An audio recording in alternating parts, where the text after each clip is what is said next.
welcome to another top tip video. This week we're looking at how to answer question 4. Now we've already made a film on how to answer compare and contrast question, but you may get a slightly different question for question 4. It might ask you to use information from both texts. Please note our first tip, it is not a compare and contrast question. You don't need to dart between the texts like you do with that type of question, but you need to make sure you understand what they're asking you to do. Tip 2, focus on the question. See what it's asking you to do. Are you having to explain something from the two texts? Are you identifying something? We looked at a task this week which asked students to explain the relationship.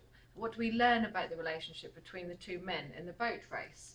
Okay, highlight key words in the question. That will really help.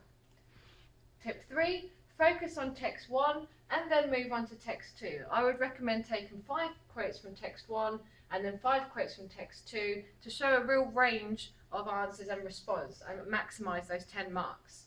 Then finally, tip 4, even though it's not compare and contrast, you still want to use a range of connectives.